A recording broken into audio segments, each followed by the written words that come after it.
Okay, well, I think we're all here, so Yeah. you ready? Yes, we are. Right.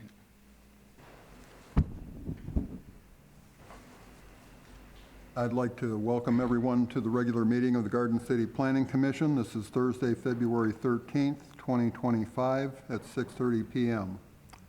I'll call the meeting to order. Our first order of business is to stand and say pledge allegiance to the flag. I pledge allegiance to the flag of the United States of America and to the republic for which it stands, one nation, under God, indivisible, with liberty and justice for all. Thank you. Be seated. Would the secretary take the roll call, please? Yes, Chairperson May. Here. Commissioner Steenberg has asked to be excused. Commissioner Walls has asked to be excused. Commissioner King. Here. Commissioner Williams. Here. Commissioner Bazey. Here. Right. We do have a quorum. Thank you. Next, we have approval of the agenda. Need a motion? Make a motion to approve tonight's agenda. For Support. Any comments on the motion? Would you take the roll, please? Yes, Commissioner Williams. Aye. Commissioner King. Aye. Commissioner Bazey. Aye. Chairperson May. Aye. Motion carries. Next, we have approval of the minutes from the regular meeting of December 12th, 2024. I'll make a motion to approve the meeting minutes from December 12th, 2024. Support. Motion's made and supported. Any comments or corrections? Hearing none, would you take the roll, please? Commissioner King. Aye. Commissioner Williams. Aye. Commissioner Bazey. Aye. Chairperson May. Aye. Motion carries. Okay, next we have public comment on non-agenda items only. If someone's here who wishes to make a comment on a item that's not on our agenda tonight, this is their opportunity to come up to the podium and do so. Seeing no one, we'll move on to our business item. This is PP 225-0001. It's a request for a special land use and a site plan approval to redevelop an existing building as a multi-tenant structure to include child care center at 6071 Middle Belt Road in the C2 Community Business Zoning District. Okay, to start us off, could we hear your report, please? Yes. Good evening, Commissioners. Tonight, we're here to consider this application for a building addition. So this existing site is 81,000 square feet in area and is located on the west side of Middle Belt Road at this intersection with Block Avenue. The site is currently occupied by a one-story, 4,527 square foot building, and there are also 57 off-street parking spaces on the site. So the applicant is proposing to construct a 9,326 square foot addition and then reconfigure the parking lot. With this new configuration, the existing building would have two tenant spaces.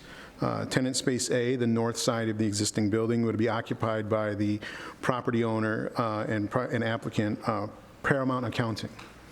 And then within the existing building, the remaining 1,300 square feet would be a tenant B space available for another user. And then when it comes to the addition will be on the west side of the building, or to the rear of it from Middle Belt. And the space on the north side of that addition, 5,400 square feet, will be available as a future office space or tenant space, designated tenant space C. And then within the addition, the new addition, on the south side of that new addition, there's going to be 3,900 square feet allocated for a storage area that would also have the ability to have vehicles parked in the building accessed from the rear of the building or the west elevation. So basically, between the new building and existing building would have 4 different dedicated spaces for the site. So one of the uses the applicant would like to consider for tenant space B is a childcare center. Being Zone C2, childcare centers require special land use approval in this district. So I'll be going over in my review, you have my review letter, and it has all the specific requirements. I'm just going to point out some highlights right now with regards to the special use in the site plan. When it comes to special use, we look at compatibility. The North Middle Belt Road corridor is one of our primary commercial corridors.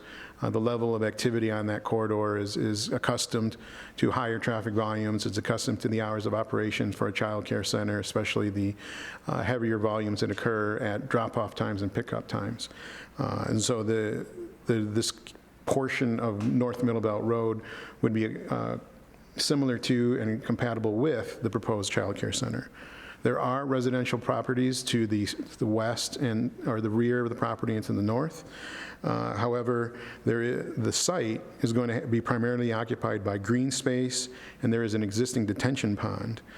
In addition, there already is the required masonry screening wall along that western rear property line and along that northern property line with the adjacent residences. So there's already the existing required screening, and there's already green space. So any activity on the site will be confined to the east side and farthest away from the residences. So it would be, we believe that's something that could be very compatible with these adjacent residences. One other highlight I wanted to point out was the compatibility with the master plan.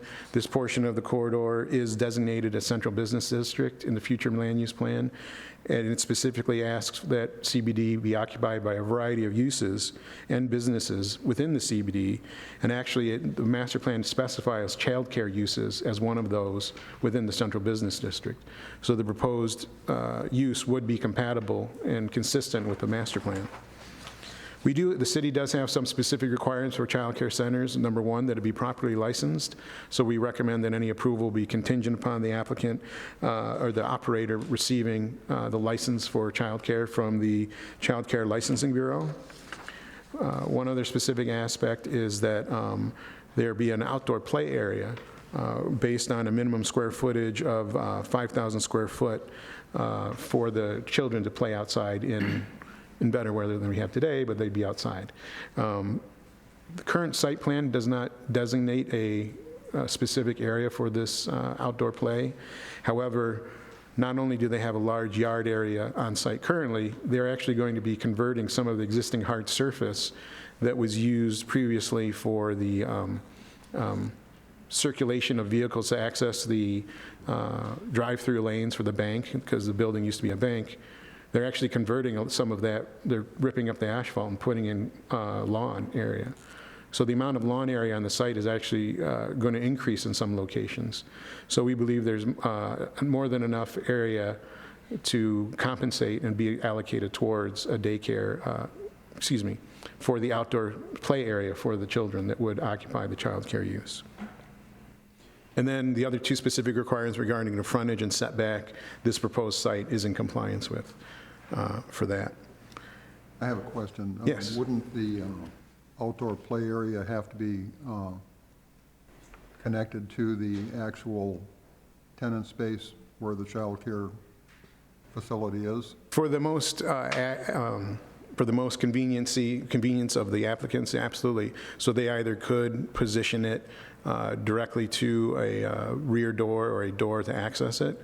But actually, the licensing bureau has their own specifications for that. And actually, one of the things that they do allow is if a child care center does not have outdoor play area, they allow any public park to be able to be utilized as that outdoor play area. So that would require the children to walk around outside into the adjacent park. There are specific requirements that the state has, specifically that they can't cross major roads or to access that. But given the fact that the state allows children to walk through a neighborhood, if you will, to get to a public park, we could see the possibility of the play area being accessed from these children by going through a door on the front. But there's also the possibility of them just creating a hallway within the building, which is the most convenient for the business. So there are multiple, all of that being said, there are multiple alternatives that they could have for the children to safely access the play area outside. Does play area have to be fenced? Typically, yes. Yep. And, you know, what's one key aspect of this? We have our own city requirement in terms of the size, but those kind of requirements, like if there is a need to be physically connected, whether it has to be fenced or not, which I do believe it does, we would rely on the state for those requirements. And so any approval that we grant would be contingent upon getting a license from the state, and that license requires an inspector to come on site and make sure that all the, not only the statutory rules, but all the, the statutory requirements, but in addition to that, the rules that are created, because the LARA, the department of the state that regulates this, they can create rules as they see needed based on their experience. And so the most up-to-date rules would be applied to the new child care center when they apply. So anything that gets established, you would be recommending approval contingent upon them meeting all the state requirements. Yes. So wouldn't, maybe I'm jumping ahead, so tell me, but your special use recommendations, doesn't that really make 2 and 3 redundant?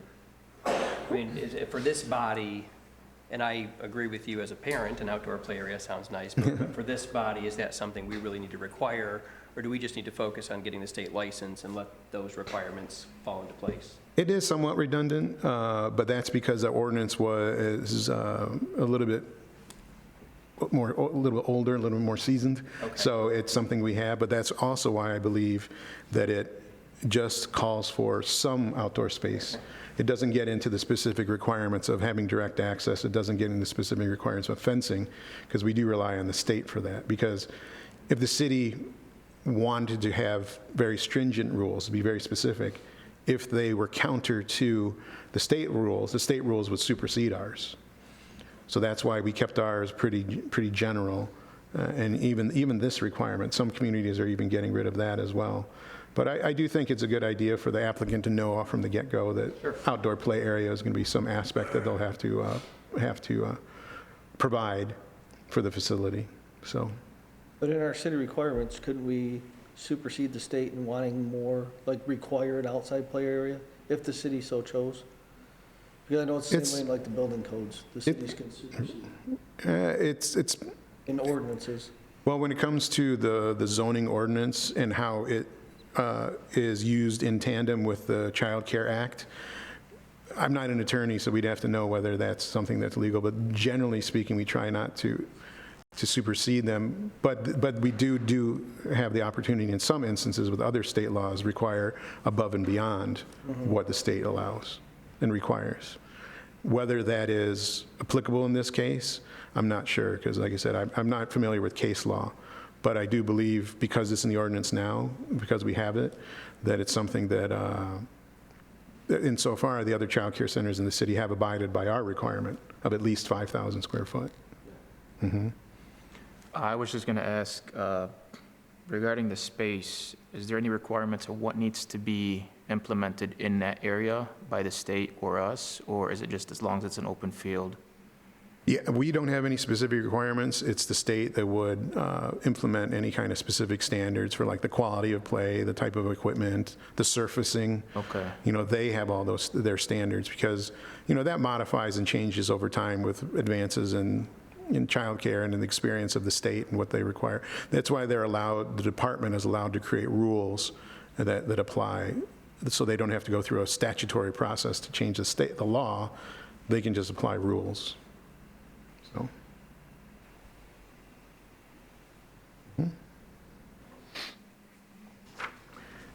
So I can still answer any other questions, feel free to ask. But with regards to the rest of the special land use, we do believe the use of the adjacent property, there's adequate public services for this type of use. There will be minimal to no impact on traffic. They're actually very beneficial to have a stoplight at their driveway, so they will have dedicated turning movements into their site. So in the end, we would feel that because the proposed development will eliminate a vacancy in the city and provide additional services to the overall community, we would advise the Planning Commission to recommend approval to the City Council for this child care center, contingent upon the applicant receiving the site plan approval we'll discuss, showing an outdoor play area on a revised site plan, and obtaining and maintaining a valid child care license with the state. So those are the site plan issues, those are the special land use issues. I can jump to the site plan issues really quick if you like. As I mentioned, with the building addition, there's some, if that's all right, you want to go to the site plan now? We can go ahead with that. With regards to the site plan, this proposed addition will be in compliance with all the dimensional requirements of setbacks and height for the C2 district. They are proposing a addition that will complement and replicate the existing facade materials and modernize slightly some of the awnings on the site. So it will be a building that's contemporary and complements the existing structure. With regards to parking, the applicant is showing 51 parking spaces in a revised configuration. One aspect that we do need to confirm would be the number of employees in the child care center. But having said that, the office use only requires 23 parking spaces. They have 23. And then the remaining 28 would be there to service the child care center and the other tenants. Well, the child care center, because I've factored in the tenant C space to be office. But they are over and above the parking space requirement, because the child care center requires 3 parking spaces for the size of the tenant B, plus a number of parking spaces for whatever number of employees. Given the size of the tenant B space, the number of employees wouldn't be that, would definitely not exceed 25. There would definitely not be more than 25 employees for the child care center. So the site is definitely has enough and is in compliance with the parking standards. But that doesn't include the other 2 tenant spaces. It actually does. If you look at the table at the bottom of page 4, the tenant space requirement is for both A and C. That's 6,935 square foot of usable floor area. So that's assuming the Paramount accounting space and the new tenant C space that's going to be in the new addition are both offices. So that, and both of them, when you look at the usable floor area, they only need 23 parking spaces for the office workers. And then the other space is a storage space. They're going to actually park the cars in the building, so it is in compliance. One note we do have is, with regards to the parking, is that they do need to provide a striped 5-foot wide access lane for the ADA space. They need to provide a truck maneuvering plan to show that large vehicles will navigate into the out of the site safely, both the trash hauling vehicle and the emergency vehicles. And then one other aspect with regard to the site plan, they show a loading zone at the northeast corner of the site that's accessed by a 24-foot, I believe, wide aisle. This location would require a vehicle using the loading space to either head in to the loading space and then reverse out, because there's no other way out of that location, or reverse into it and then drive in a forward motion. So since this is an office space and they typically don't need a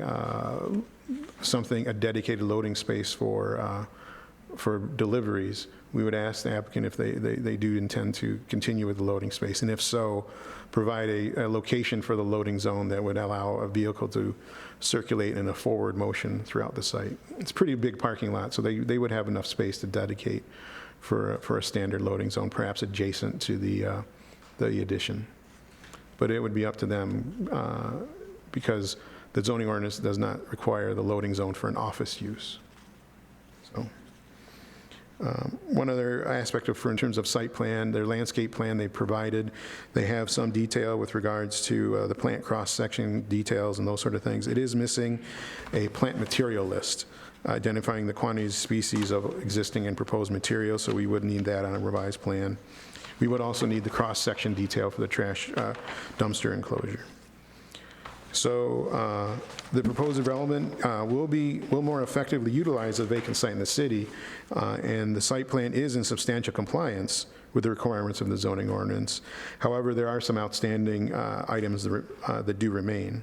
So we would recommend that the Planning Commission grant site plan approval contingent on the submittal of a revised site plan that notes the number of employees for the childcare, provides a truck maneuvering plan, provides revisions of the loading zone as noted, and provides the landscaping and trash enclosure details as noted.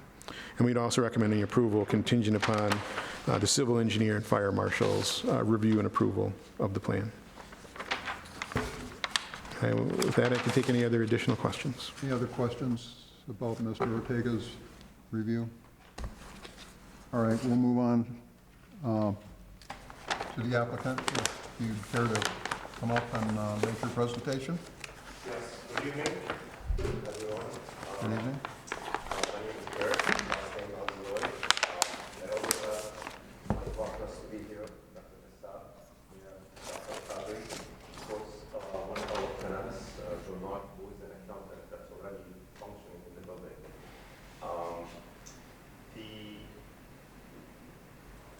The idea of us coming and taking this building is to bring something good, something nice for the city of Garden City. So we are in the medical business. We have many medical buildings. We bring nice value. We build something nice, good for the community. For us, we want to go for the daycare just in case. We ended up having an area for our staff to bring in their children. So that would be easy flexibility for them, for best for us. This is maneuvering into what flexibility can we give our staff for them to stay, to retain.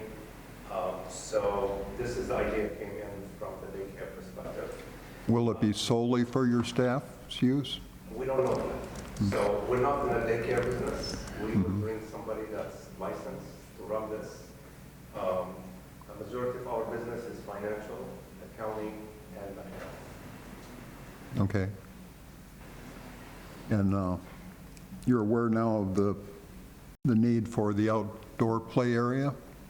Yes, as a matter of fact, I spoke with the architect and the civil engineer, and they already told me on this side of the plan, that's where the play area would be. So we will have, it's a requirement. That, part of that area is taken up by the retention pond, isn't it? It's this area here. Yeah. That area. And I believe he's pointing to the northwest corner of the site, whereas the detention pond is in the southwest corner. But you're correct, any designated detention, outdoor play area would have to meet the state requirements for separation from any kind of detention pond. Yeah. But once again, the site it's 81,000 square feet. It's a lot of space There's back enough there. area for the play area to exist. Yeah. Yes. Okay. I'm sorry, I didn't mean to interrupt you. Go ahead. So we want to come to the city. I was telling Jean-Marc as we came in, Jean-Marc Salman is the one that runs the county office. She's also a civil engineer. I was telling her, oh my God, I could wait for you from this window here to cross the street, you know? So, we'd love to come to the city, Garden City, we're already in, we purchased the site, so we need your assistance and your guidance. We don't want to do anything that is going to violate or be out of the order. So whatever you recommend tonight, we're going to execute. Okay. I had one other question for you. It seems that it's a little unusual to have a 6-car garage included in your addition. Is there some purpose that you have in mind for that? Yes. So majority of our medical building, we have our own garage. That's where we park our vehicle. We also come in, it's an easy access for us to come through the building. Because being in the medical field, you come through the front door, almost every single patient is gonna stop you asking questions. So that's easy for us to come from the back and do what we do best. So that would be for your employees to use? Okay.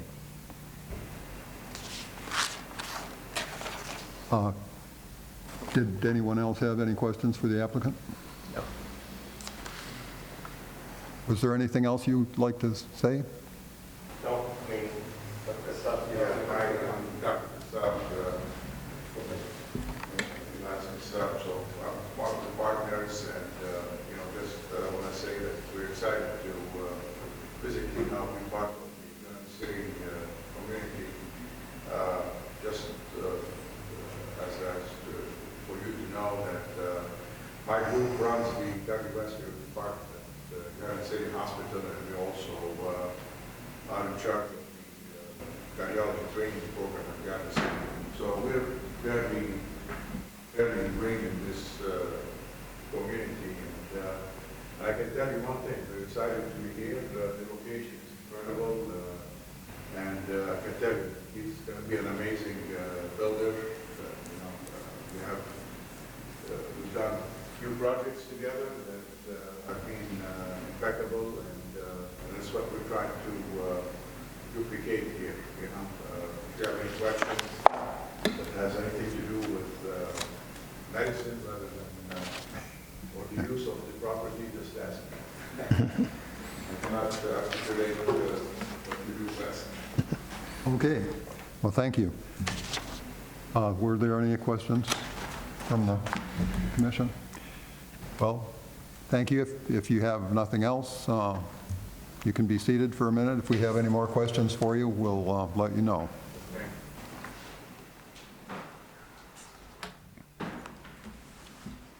Okay, Chairperson next. May? Pardon Chairperson me. May, are you entertaining two separate motions for, Well, we can have two separate motions after we get through the public hearing. And we'll go to that next. We'll open the public hearing at 6:55. If anyone here wishes to speak about this proposal, please approach the podium. I'll ask again, if anyone wishes to speak on this application, come forward. It's your opportunity. Okay, seeing no one, do we have any written communications? No, we received no communications. No communications? Okay. Then we can close the public hearing at 6:57. And open it up for Planning Commission discussion and recommendations.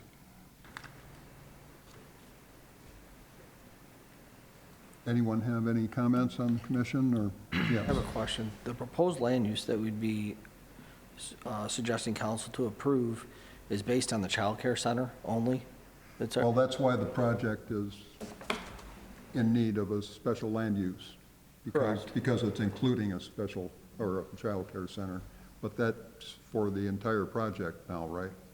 Right, yes. Yeah. so if they choose not to do the child care center and they choose to do something else that requires special land use, they'll have to come back? Correct. So the way the special land use works is it will go to council after considering your recommendation, and if council approves it, they actually have a 2-year period to establish the special land use. So as long as they apply for a certificate of occupancy for a child care center within that 2 years, then it can be established. If they choose not to do a child care center, then the approval just goes away. It's no longer valid. If they choose something else, then their review and approval will be based on the permitted uses in the district. So if they choose something else that requires special land use, they will have to come back for that other use. But if they choose something that's permitted by right, then it's something that could get to be approved administratively. Like if they choose for an idea to have a retail space, like have a store in the space and said, that's permitted by right in the district, and then they could just get it approved administratively. Is there currently a doctor's office in that building right now? Right now, they actually have a C of O for the designated tenant A space for the accounting firm. And then right now, the idea is to try and get a childcare center in tenant B. In tenant C, right now, they're just saying as an office for future use in the addition. Whether those are going to be doctors or whether that'll be like another professional, like an attorney or something like that, it's not known at this time, I believe. Correct me if I'm wrong, but I believe they don't know yet at this time. So it could be, but doctors' offices are permitted by right in the C2 district, so provided they meet the parking requirement, which they definitely have enough parking, they could establish a use that's permitted by right. That wouldn't require the special land use. No, that wouldn't. Like the daycare idea. Yeah, that's nice. A lot of parents usually tend to call off of work. They got their kids at home and whatnot, so they Yeah. can go to work and take their kids with them. Yeah, Good idea. be convenient. Yeah, very, very nice for the employees, Yeah. yeah.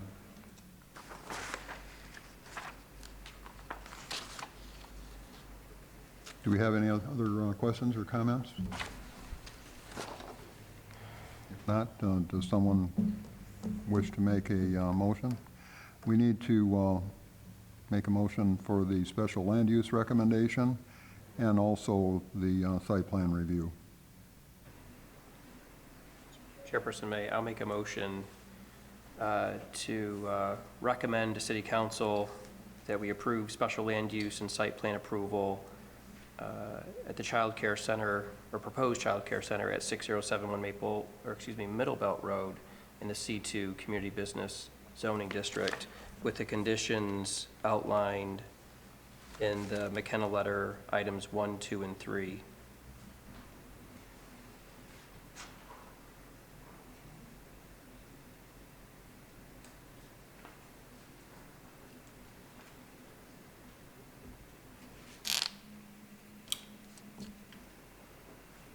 Is there support? Support. Support? Okay, we have motion and support. Any questions or comments on the motion? The motion maker said both special land use and site plan, but you had initially said we're going to do what, I- separate motions. Did you want to include the site plan? Oh, I apologize. In the I was motion? reading from the agenda. Okay. I mean, I'm happy to make a motion on the site plan if you would like them together. I'm happy to keep it as is if Why you'd don't like we them do separate. them separately? Okay, then I'll rescind my motion as, would you like me to restate it? No, just. Okay, so I'll strike the site plan Okay, thank you. component. That's- Thank you. That's all you. Okay, Still thank you. support? Okay. Were there any questions on this now, or comments? Seeing none, would you take the roll, please? Commissioner King, Aye. Commissioner Williams, Aye. Commissioner Bazey, Aye. Chairperson May. Aye. Motion does carry. Okay, next we need a motion for the site plan review.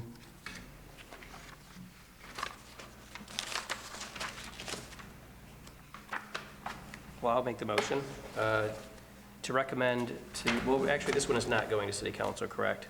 Correct. This will not go to city council. To approve the site plan proposed for 6071 Middle Belt Road in the C2 Community Business Zoning District, with the conditions outlined in the McKenna letter, items 1A through F, and item 2.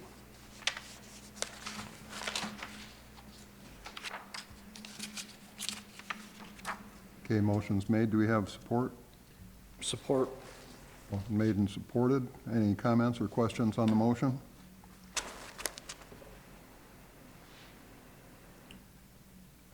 Hearing none, and would you take the roll, please? Commissioner King, Aye.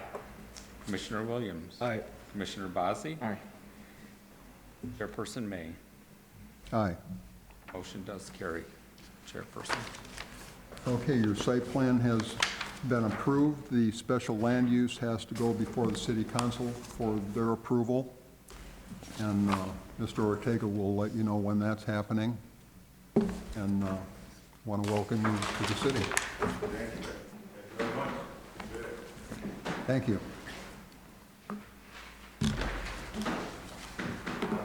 Yep, I do. Good night. Yes. All right, thank you, Eric.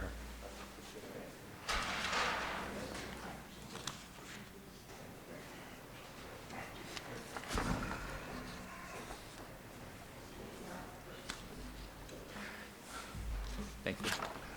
Okay, under other business and discussion, number one is Housing Readiness Grant Master Plan Amendment, update on progress. Yes, I just wanted to thank those that could make it to the open house. I think it went pretty well. We had a lot of feedback from those that attended. One other aspect of this public input process is we did have these questions that everyone asked during the open house converted into a survey, and that's on our website, the city website right now. And so up to this point, we received at least 133 responses based on all those questions. So we're getting more public input. That public input is still going to be up and open, available to the public up until at least Monday.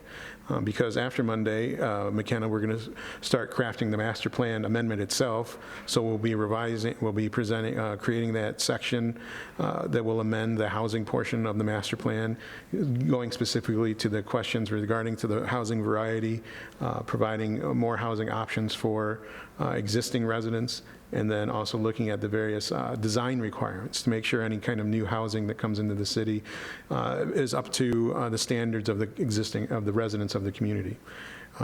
And looking at additional options for specific sites, such as the vacant Kmart site. So that will be quickly in development.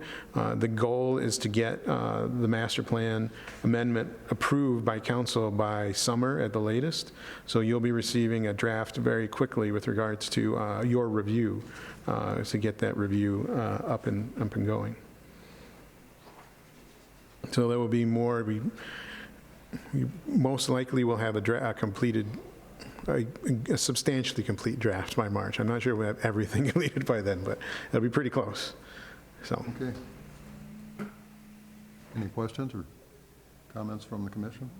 I just one follow-up question. I had the opportunity to attend that open house, and there was one particular developer that was talking about an interest in some of the like the Oren property and doing something pretty extensive, but the two-story limit is now a limiter on their ability to do something. Right. I appreciate that we probably need to do things in order here, right, and get through the master plan before we start to make, I'll say, tactical proposals. But can you maybe share what you think that timeline looks? So say in June, we have a new master plan. When do we start making decisions that are actually making a difference? So there's two ways to approach that. One is that, to answer your question, we'll be having, we're very interested in getting this on the books as well to make it more available for developers. So we probably will have draft language for the Planning Commission to consider based on the master plan suggestions in July, like the month right after. So the month after the plan is adopted, we'll have draft language for you to consider to amend the zoning ordinance to enact those policy proposals. Having said that, right now on the books, a developer always has, a property owner or developer has the opportunity to use the planned unit development option to create any kind of structure that would be envisioned to be both economically viable but meets the design guidelines that we're envisioning. So the only aspect of that is that, we don't have everything on the books that has taken all this public input and fine-tuned it and specified what the public wants. But as the commissioners and the PUD process, the Planning Commission would be making their recommendations, and eventually City Council would approve that with the PUD option. So it's still there. They could still do it if they wanted to move forward. We are in discussions with those people that own what we're calling the Faulkner building. Volker building, excuse me. And the recommendations can be above or outside of our normal ordinances. The purpose of the plan development is that we can get flexibility built into a design and a plan specifically. Just an FYI. Yeah. But any request to like go above the two-story requirement there are standards of criteria that they have to meet for approval. They are very broad-based, but they are important because one of those is meeting the goals and objectives of the master plan. And so you would be tasked with reviewing a PUD to make sure that it is consistent with all those review criteria. So if they chose to come ahead of time, but if they chose to wait for those ordinances, you would obviously be reviewing the ordinances to make sure that they're appropriate for the dimensional requirements and other criteria we want to, and design criteria we'd want to have established for these uses. So Maybe just one follow-up. So we have the new master plan. We now have linkage to the ordinances on, okay, here's how we'll effectuate this vision. Yep. Is the idea that when that comes before city council, it's all packaged? That way we don't have to go piecemeal and we're in 2026. Well, definitely, we're not trying to get that far, push it that far ahead. Hopefully, we can craft the language so it comes one right after the other. But typically, with the master planning process, you do want to make sure that your ordinances are substantiated by the master plan. So we are looking at the ordinance language now. Prior to the kind of part of the grant, when I wrote the grant, I was looking at density.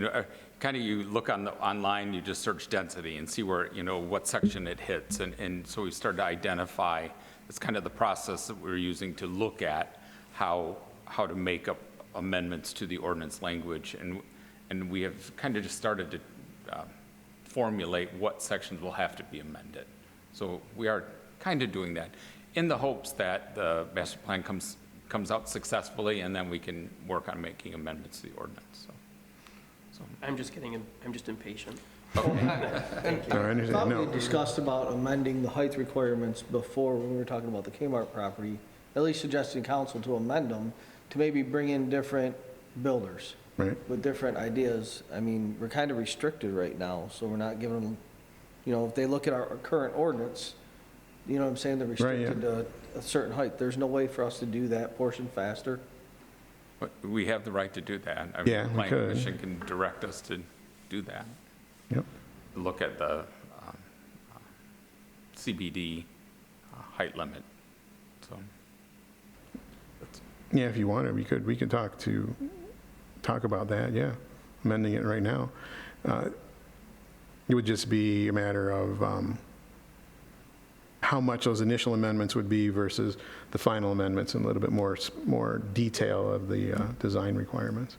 But the approach we're going to probably take, just as I'm thinking about these standards, the approach we're going to take probably aren't going to be very rigid, because a lot of times you want your design criteria to have set a certain standard, but allow for the creativity, because it's allow for the property owner to create something that is attractive, but also meets their own personal goals for their site, but also influenced by what the public wants. And so it'll be up to you how specific those need to be. I mean, sometimes we get into the size of doors and windows and all that kind of thing. Some communities do that. But personally, I think sometimes you can best accomplish that by talking about just the idea of making sure that that buildings have a front door opening. It doesn't have to be positioned in a specific area, but just that it has that. Talking about the architectural term of fenestration, having the door and window relationship be a traditional Midwestern style. We can get more specific about that in terms of the size and scale, having them double hung windows rather than on some kind of buildings. Others might not be, because you might want creativity, like on a 4 or 5 story building on the Kmart site. Chances are that would be a more contemporary style, but it could be attractive. We would typically go into getting into talking about high quality materials, so we could list the materials. So all those kind of things and that detail will be initially proposed, and then you will craft that, how detailed it is. Yeah, I don't think we want to lose sight. Before, when we talked about looking at taller buildings, we also said that change should also include better fire regulations to Yep. go along with it. So I think we should maybe bring that into the process, talking to the fire department or looking at safety engineers to see what could be done in that respect. Yep, absolutely. Could I maybe a follow-up to that point? So if we were to frame a proposal to look at building height with the condition that it doesn't conflict with anything we've heard from the public, right? Like we have enough data points that we would be able to look at and see if that was inconsistent with what people wanted. And then it would include, of course, the right assessment of other ordinances related, such as fire. Is that something we could pull ahead? Well, do we want to, I don't know, maybe, I don't know if we should jump the gun and try to bring in something before we get an idea of what this process is going to be telling us. Well, one thing I can say is that, you know, we're getting the public input now, we'll have that public input, and then we will craft the master plan based on that public input. And then what happens is, once you're comfortable with the master plan language, that does have to have a review period by the adjacent communities as part of the master plan. For their ability, you have to give them a certain number of days for them to comment. In that review comment period, the planning commission can be working on ordinance amendments. We could be working on getting draft language reviewed by you, getting draft language in front of you so you have a chance to look at it while the master plan is being reviewed by other communities and the public at large. So that way, it could almost be one right after the other in front of council. Like, once the master plan is approved, the next thing on the agenda would be ordinances, amendments that you have deemed appropriate. So we could begin that work right away, so. Yeah, I think that's a good idea. I think we should probably be doing these things simultaneously rather than waiting. Yep, okay. Yes. I'm off subject, but I have another question. We had talked before about possibly amending the parking restrictions on residential parking in our neighborhoods, in front of the residents. With the current snow emergencies we've had, residents being concerned about people parking over the sidewalk or blocking the sidewalk, I think we should try to get that back in front of council to get it passed, to give our residents more opportunities to have different places to park. So if it's okay with everybody, I'd like to see it back on one of our agendas. Yeah. I would support that. Yeah, I know it's difficult for a lot of people. When we have a snow emergency, they don't have any place to put their vehicles. They can maybe put one or two in the driveway and that's it. And many households have more cars than that these days. So it's something that we should look at. Okay. And we still have the red-lined ordinance from last year, correct? Yes.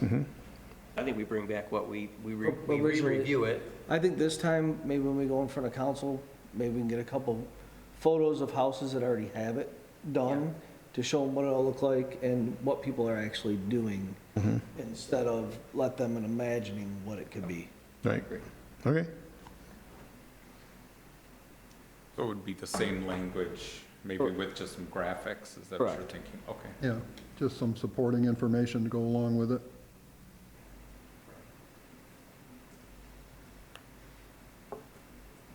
Okay, yeah, we can Okay, do is that. that about it for the update?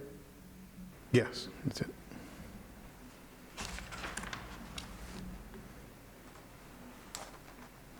Okay, next, commissioners' comments regarding planning and zoning matters.